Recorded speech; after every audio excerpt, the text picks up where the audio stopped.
Hey guys, you know what? Doors. You see this big old word behind me. It says doors. What does it mean? Doors means access. We've been talking about it all the first of the year, and I got some more great things that I want to share with you. So hang around the next few minutes. I believe God's got some access and some doors he wants you to walk through. Let's talk about it.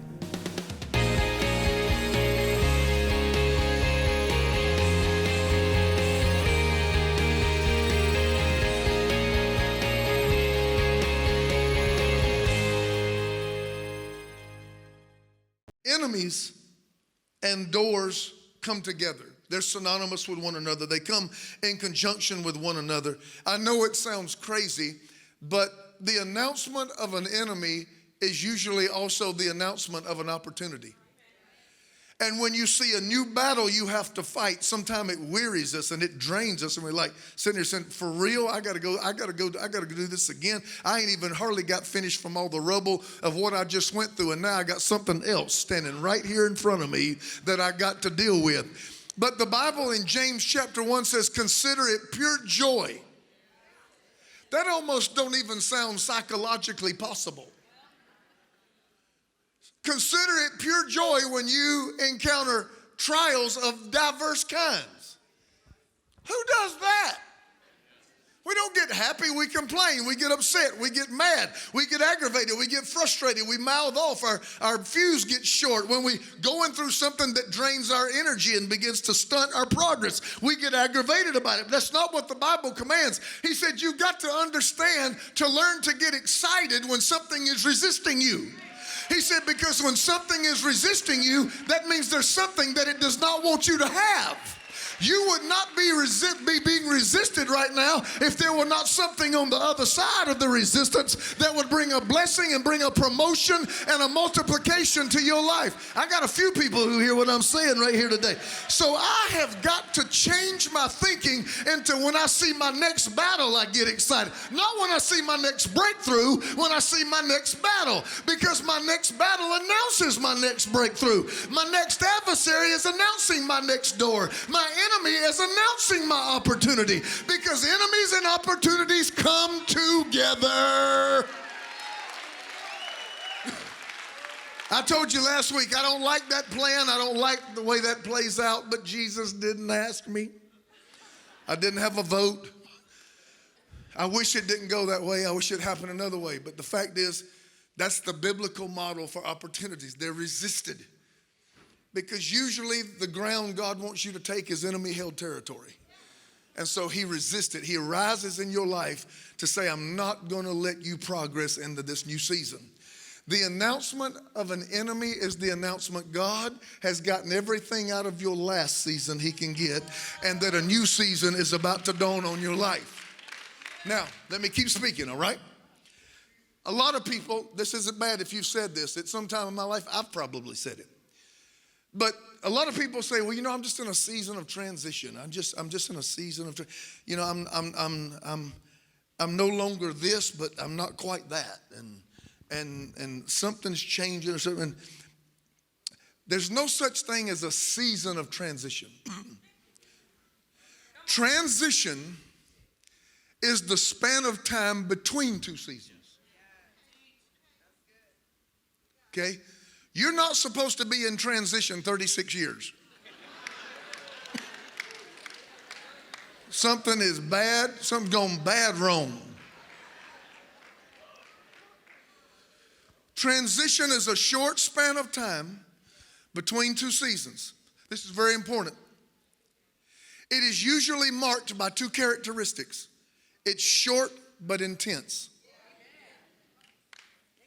Transition is usually short, but it's usually intense. Why? Because nothing is stable and everything's moving. So the ground you used to stay on, and we should know about this in California, is now moving under your feet. You don't quite have your foot firmly planted on next, and last is starting to give way. That's transition. It's short, but it is intense. And God usually announces the transition from a last season to the door of opportunity with some type of short span of time. It could also, probably a third characteristic, be sometimes marked by instability. It's the thing that you leaned on, God just kind of kicks it out from under you. And he's going to trust you to lean on him instead of leaning on it. Has anybody felt that way? Am I connecting? Am I connecting? Okay. Now, the greatest enemy probably known in the Bible is a guy we call Judas. He has been villainized. Preachers can take him and just wear him out. Judas. People who are not even people of faith, people in the world will use the term, he's a Judas. Judas is a different kind of enemy in that he can operate in your circle for long periods of time undetected. I ain't gonna sweat much today. My words are gonna make you sweat.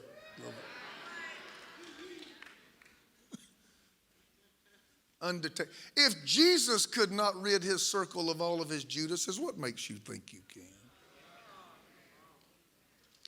I submit to you that Jesus chose Judas to be in his circle knowing who he was. I submit to you Judas was necessary.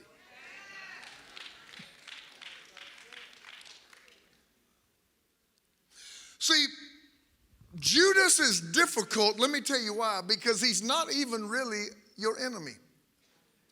Judas is not your enemy. Judas reveals your enemy. Let me show you what I'm talking about. Luke 22. Now the feast of unleavened bread drew near, which is called Passover, verse 2. And the chief priests, scribes, sought that they might kill him. Didn't say Judas wanted to kill him. Chief priests, scribes, sought that they might kill him, for they feared the people. Verse 3. Then Satan entered Judas. That's a whole different message. I ain't got time to fool with that. Surnamed Iscariot, who was numbered among the 12, one of the 12 disciples. So he went on his way and conferred with the chief priests and captains how he might betray him to them. Verse 5. And they were glad and agreed.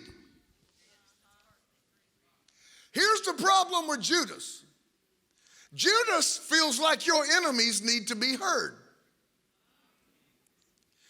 And Judas is a friend in your environment, but he's a friend in your enemy's environment. Judas never wanted to kill Jesus. The religious ruling sect wanted to kill Jesus.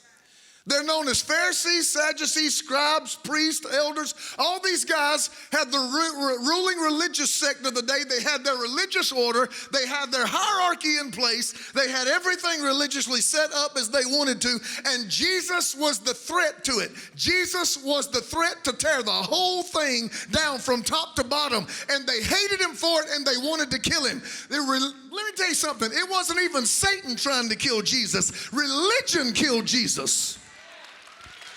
Religion, because Jesus did not come to bring religion. Jesus came to restore relationship between God and man.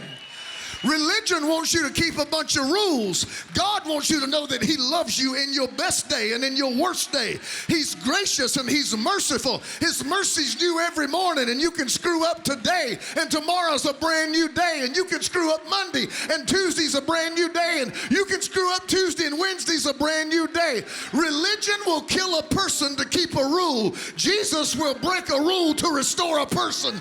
Jesus is about the people. Religion is about the rule. Oh, I am preaching myself happy. Glory. This ain't in my notes even. This is good. That's why I'm getting so excited about it. I wish you'd give me a minute so I could go write this stuff down. So Judas leaves Jesus' environment where he's got Jesus thinking he's his friend and goes into the camp of his enemy and agrees with them. It's a bad thing when somebody close to you is in agreement with somebody who wants to destroy you.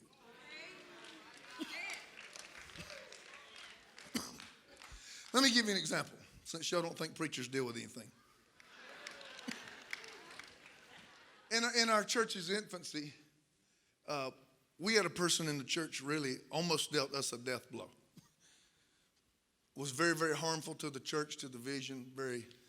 Worked very hard against me and Hope way back in the early days. Me and Hope started the church very early. I was 21, she was 30 when we started the church. And you called it. You called it. You notice she's not in here, don't you?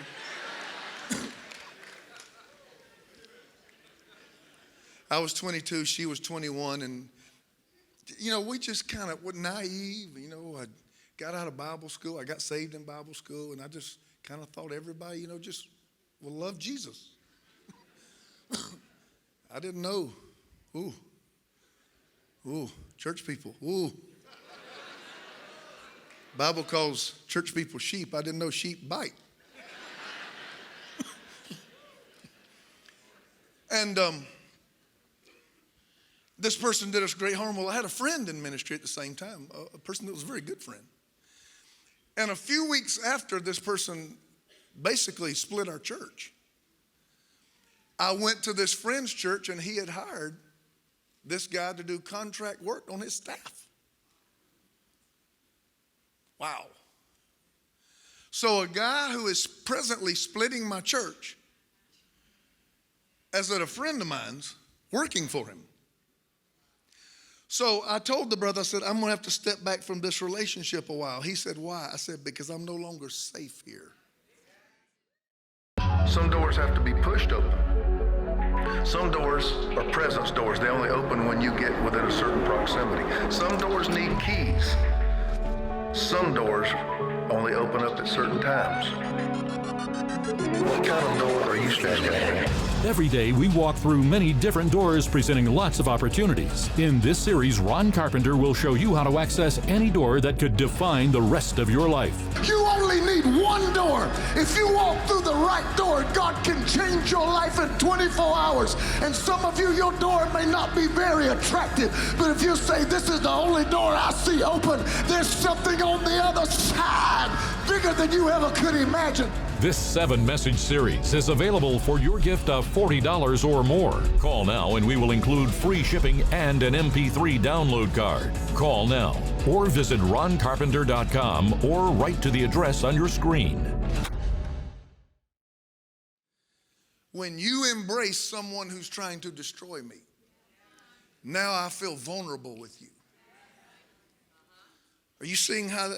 even in my 20s, I had enough sense to know this is not a healthy coalition here, that someone who has treated me so malicious can be embraced by someone I love.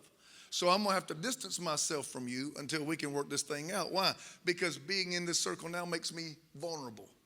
Are you see what I'm talking about? Judas is a friend in Jesus's environment, but he leaves Jesus's environment and goes into the people who wants to destroy Jesus, and he's a friend in their environment. Judas is not Jesus's enemy. He revealed who Jesus's enemy was, the religious ruling order. We all think Delilah was Samson's enemy. Delilah was not Samson's enemy. Delilah revealed the enemy. Delilah was put on payroll by the Philistine government because there was no soldier bad enough to take him down. So when you ain't got a man bad enough to take him down, send a woman.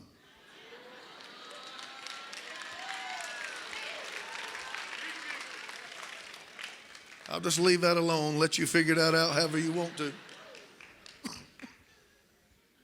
And when he laid his head in her lap, she didn't say, I've come to destroy you. She said, Samson, the Philistines are among you. So she was a friend in Samson's midst, and she was a friend in his enemy's midst. Judases are not enemies, they reveal them. And they're very hard to detect. But I've got good news. May I go one more truth further? May I lay one more truth? Come on, clap if I can do one more, okay? Whew. Let's read Matthew 26 and then Matthew 16 after that. This is another account of what I just read in Luke 22. Matthew goes into a little more detail. And while he was still speaking, behold, Judas, one of the 12, pardon me, with a great multitude with swords and clubs came from the chief priests and elders of. So here again, you got the Pharisees and chief priests and elders, all this religious ruling sect showing up with clubs. Church people walking in with ball bats. Clubs, swords to take Jesus. Now his betrayer had given them a sign. This is Judas saying, whomever I kiss, he's the one, seize him. Now, I don't even know if I want to mess with that. There's a lot of people that say, why did he have to define which one was Jesus? Jesus was such a public figure. There are many people that believed. I went through 7 theology courses in my seminary time, and nobody ever answered this question, but there's a lot of people that believe Jesus actually could change forms. You remember when they were out on the water and they looked at Jesus and they thought it was a ghost? Remember in one occasion where Jesus walked through a wall and scared everybody in the room? Jesus walked in the room and said, peace. If you walk through a wall, somebody better be saying peace to me, hallelujah. If not, I'm going to wet my pants right there in front of everybody. Jesus walked through a wall and said, peace, peace, peace, peace.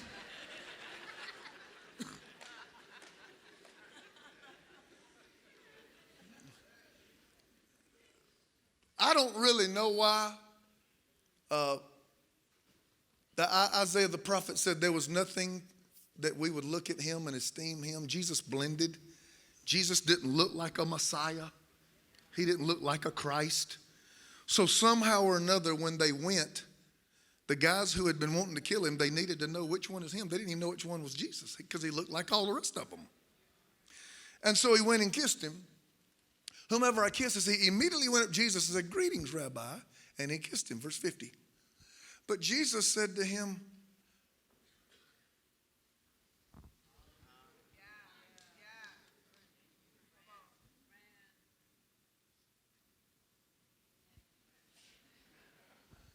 you standing there with a club and swords with people who hate me and 30 pieces of silver jingling in your pocket. Hello, friend. In fact, days before, Jesus took a towel from around his waist, got down and washed his feet. Washing the feet of somebody you know is about to sell you out. You're talking about grace. See, I'd have took a knife and cut his foot off at the ankle. But that's just me. Y'all pray for me. I'm not there yet. Jesus, knowing what he's about to do, gets down and washes his feet. He knows who he is. Because when they were at what we call the Last Supper, Jesus said, one of you is a devil. He said, in fact, the one who sticks his hand in the bowl with mine, it's he. And about that time, him and Judas' hand touched in the bowl. And Jesus looked at him, listen, and said, whatever you're going to do, go do it quickly. Let's get on with this. Let's get on with this. So here he comes. He goes out from that dinner, sells him out for 30 pieces of silver and says, the one I kiss, get him. And they come with clubs and swords. And Jesus sees him coming and says, friend. Go to Matthew 16. Jesus asked everybody, who do men say that I am? And everybody started throwing out answers. And here Peter gives the right answer. Jesus answered and said, blessed are you, Simon Bar-Jonah, that's Peter. Flesh and blood has not revealed this to you, but my Father who's in heaven. In other words, you said, I'm the Christ. You didn't hear that around the campfire. God just spoke to you. Blessed are you, Simon Bar-Jonah. God just spoke to you and you heard him. Look, flesh and blood didn't reveal this. Go back to that last verse. Let me finish it. Have not revealed, but my Father who's in heaven. Verse 18. And I say to you that you are Peter, and on this rock I will build my church, and the gates of hell shall not prevail against it. 19. And I will give you the keys of the kingdom. Whatever you bind on earth will be bound in heaven. Whatever you loose on earth will be loosed in heaven. Verse 20. Then he commanded his disciples they should not tell anyone that he was Jesus the Christ. Verse 21. From that time Jesus began to show to his disciples that he must go to Jerusalem, suffer many things from the elders, from the chief priests and the scribes, and be killed. Verse 22, be raised on the third day. Then Peter took him aside and began to rebuke him, saying, far be it from you, Lord. This shall not happen to you. But he turned and said to Peter, "Get behind me, Satan." Now, if I ask in this room, who was Jesus' friend, Peter or Judas, 100% will probably say, well, by all means, Peter was. And then he went on to write books in the New Testament. And if I said, who was his enemy? Who was the real villain in the 12? He said, Judas. Jesus called Peter Satan and called Judas friend.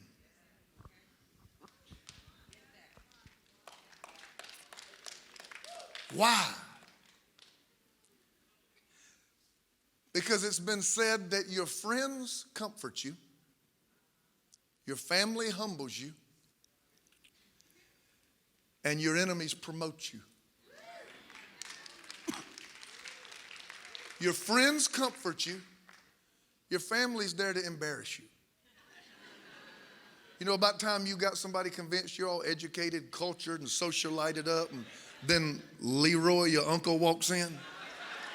And then Leroy goes and gets a PhD, and he wants you to call him Dr. Leroy.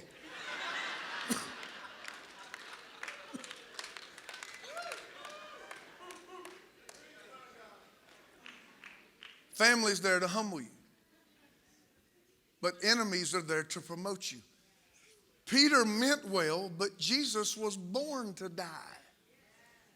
For God so loved the world that he gave his only begotten Son, that whosoever believed in him will not perish but have everlasting life. It was the will of God that Jesus come and suffer and pay the price for our sin and die and be raised on the third day so all of humanity could be born again. That was why Jesus came.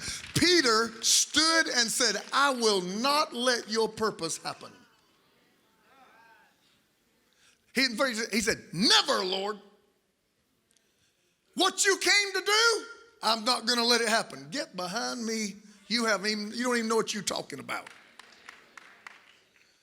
And then the one who sells him out shows up and he says, friend. Why? Because his enemy was necessary to create movement in his life toward his future.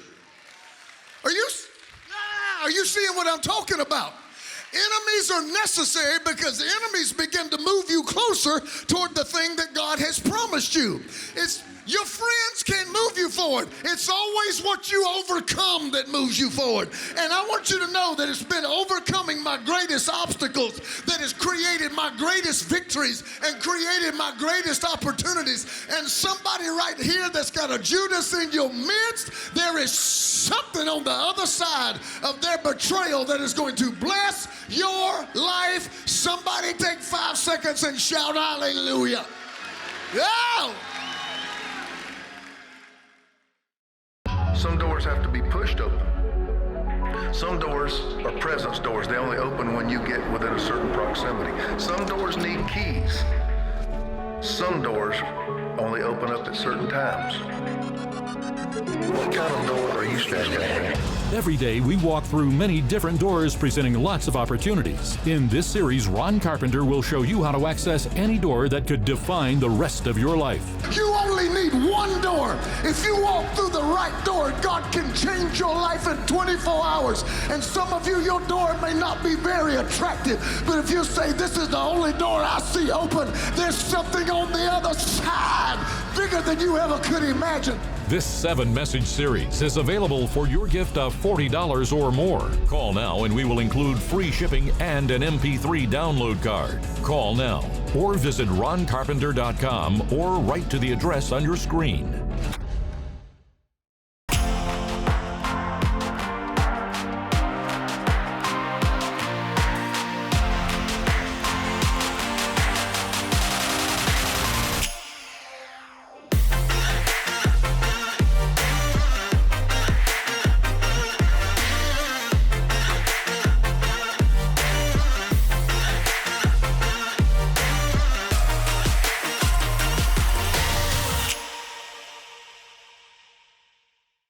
Hey guys, you know what? We're coming now to that part where we have these last few minutes together where I get to talk to you personally.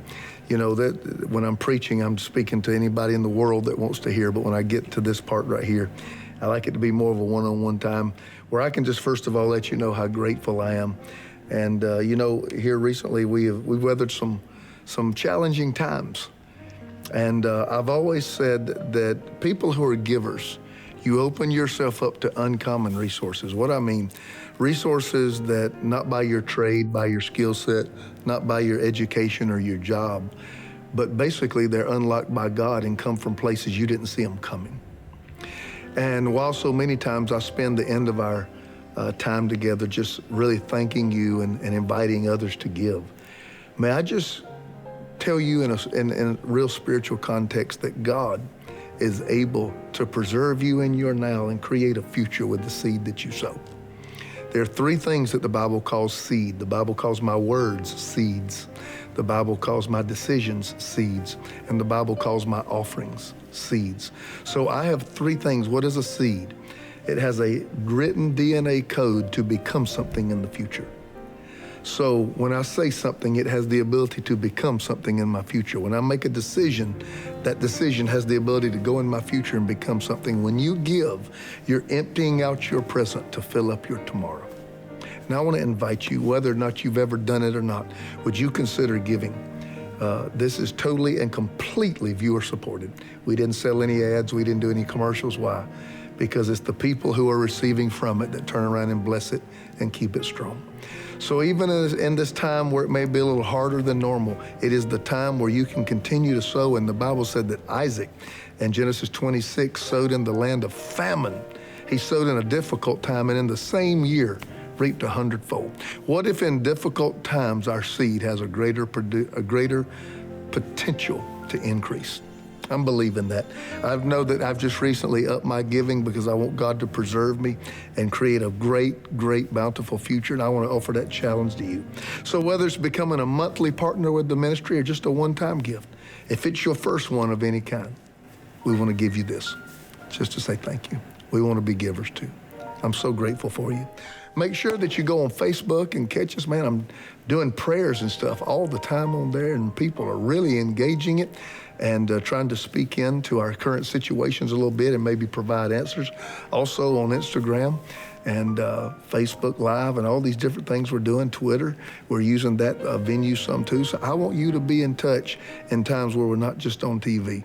So get engaged a little bit deeper because we love you and we want to benefit you and everything and everyone connected to you. God bless you. I'll see you next time. Join us every week for another exciting message from Ron Carpenter. And until then, visit us online at roncarpenter.com and discover encouraging resources to help you reach your greatest potential in your Christian walk. And when you visit, consider partnering with our ministry team to help us take this life-changing message to the world. Our goal is to take the message and ministry of Ron Carpenter to a worldwide audience, but we can only do it with your help.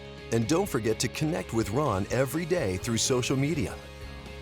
Thank you so much for being a part of this ministry, and we'll see you again next time for another challenging message with Ron Carpenter.